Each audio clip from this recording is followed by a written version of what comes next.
voyez que le parti est en pleine forme, grande mobilisation pour soutenir un grand leader, un visionnaire qui est en train de transformer la Côte d'Ivoire. Donc c'est vraiment avec beaucoup de fierté qu'on est là.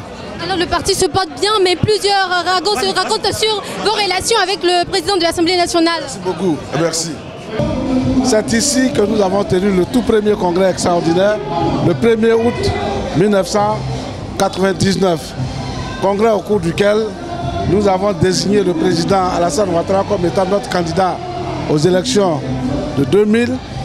Congrès au cours duquel nous avons par la même occasion modifié nos statuts et règlements intérieurs pour les adapter donc à l'arrivée du président Alassane Ouattara. C'est beaucoup de souvenirs, mais aussi beaucoup de fierté. Les militants ont répondu massivement à nos attentes et ont même dépassé nos attentes. C'est une grande chose. Le RDR donc est huilé et prêt pour aller à l'élection d'octobre. Monsieur le ministre, une dernière question. Aujourd'hui, l'opposition est écartée. Vous pensez que le président est en roue libre? Tout le monde doit participer à l'élection en Côte d'Ivoire.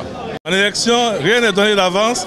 C'est pour ça que nous sommes là, le soutenir et faire réunir toutes les conditions pour qu'il sorte grand vainqueur et de façon mémorable.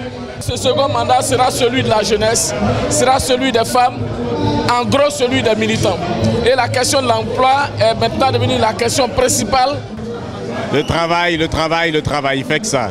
Il fait que ça, il a envie que les jeunes travaillent, il a envie que les jeunes aient un avenir radieux, il a envie que nos enfants, nos petits-enfants aient un avenir radieux. Donc il travaille. C'est ça le secret. Nous sommes heureux de venir à ce 3e congrès extraordinaire du RDR qui est un allié du PDCI dans le RHDP. Et le thème est intéressant parce que après notre congrès extraordinaire où nous avons choisi de façon formelle le président Ouattara comme candidat du RHDP, aujourd'hui c'est le tour du RDR pour se prononcer. Nous sommes là pour les soutenir, nous sommes là pour soutenir certainement le choix qu'ils feront, qui rejoindra le choix que nous avons fait en décembre 2013 de la candidature d'Alassane Ouattara pour les prochaines élections. Je suis heureux d'être là et je me félicite de cette forte mobilisation. Il y aura donc une belle équipe sortant de tous nos partis du RHDP qui va être organisée, qui va se mettre autour.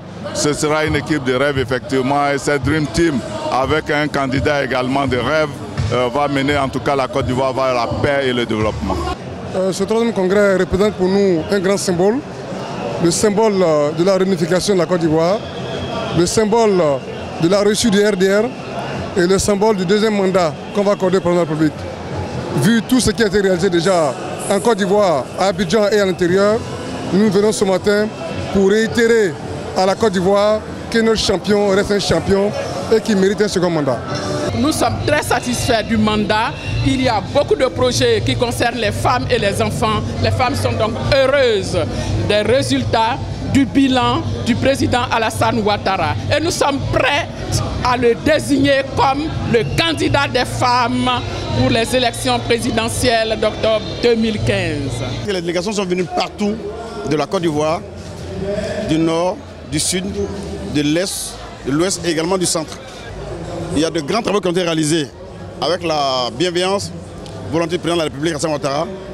Aujourd'hui, vous arrivez à Korogo. Korogo est actuellement en chantier. Il y a beaucoup de travaux d'infrastructure qui sont en train de se réaliser.